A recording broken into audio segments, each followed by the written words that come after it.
My name's Sam McCorkle. I'm from Danville, Kentucky. Okay, well, I was aboard an LST. For the people who don't know what LST stands for, it's a landing ship tank. And we carried tanks or carried anything that you needed to carry for the people ashore, that whatever they needed to use, food, ammunition, gasoline, or whatever. But we carried tanks, and we could run our ship up on the shore. The ship was 125 feet long, 50 feet wide, and we had a tank deck that's about the size of a basketball court, maybe a little bit longer. And so we would have these amphibious tanks. These tanks were made to run in the water or on land, either one. And we left the Philippines and went to Okinawa. Let's see, 23rd day of March, 1945. And we went a week early in order to take this little group of islands that would make a good harbor. And then after they would secure those, get the Japanese off of these islands and secure them, then the ships that needed to be replenished or repaired could go in this harbor. And it was a good harbor. Any size ship could go in there. So we got there on the 23rd of March. The invasion of Okinawa was April the 1st, 1945. And the group of people we had with the tanks, they held them in reserve. They did not participate in the actual invasion of Okinawa. And Okinawa was one of the easiest invasions that they had in the Pacific. They did not run into any resistance whatsoever on the beaches. So everybody could just more or less just walk ashore, or the tanks just drive on ashore. And the Japanese decided not to defend the beaches. And they were mostly on the south end of the island. They had a lot of caves and holes and everything on the south end that was heavily defended. The Marines landed and went north on the island. The island's 60 miles long. Went north on the island and met very little resistance. Ernie Powell, the famous writer in World War II, was with them. And his story says that the resistance was very light. And when they decided to go south on the island, that's when they met the resistance. And it was really tough. They lost a lot of people.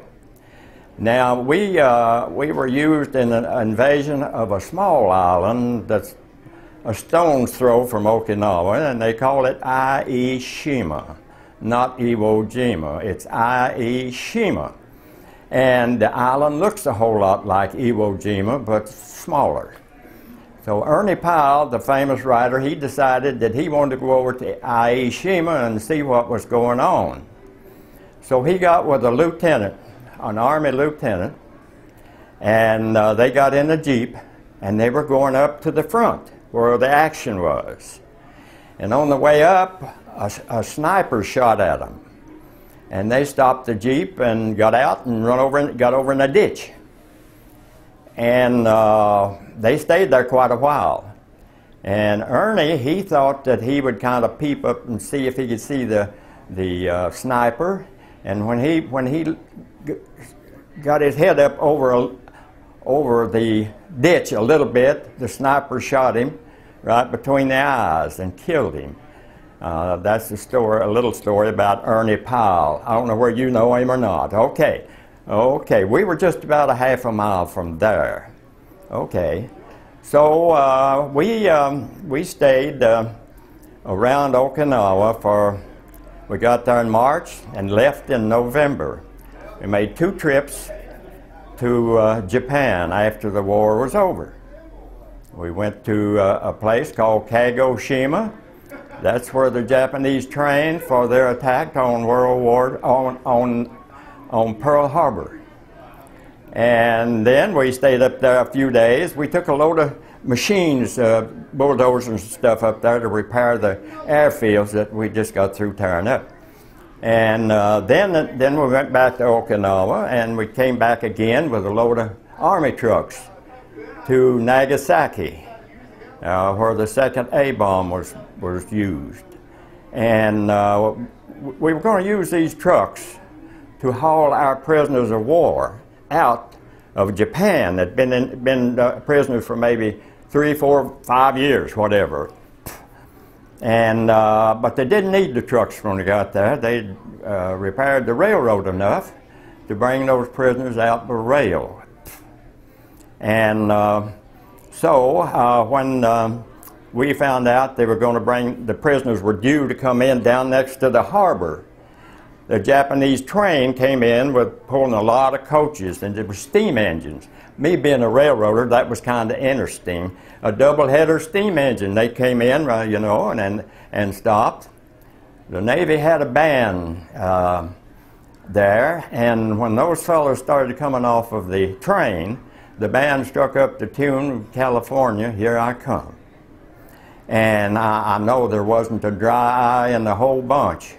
Those fellows were, some of them were in bad shape, but we had been dropping food to them after the war ended at the prison camps, and some of them had overeaten, of course, and you know, they had kind of a pot-belly stomach. Yeah, and a lot of them just fell down on the ground and, you know, kissed the ground. That's what some people do, you know. So anyway, when another day or two, we had a whole shipload of those fellows that had been in prison. We took them back to Okinawa.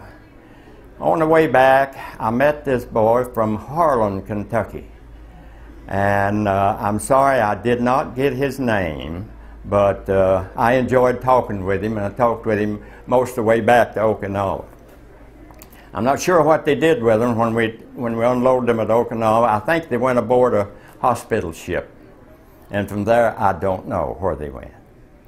So I guess that's about as good a story as I can give you. Of course, we stayed up there a little while longer, you know, before we came back home.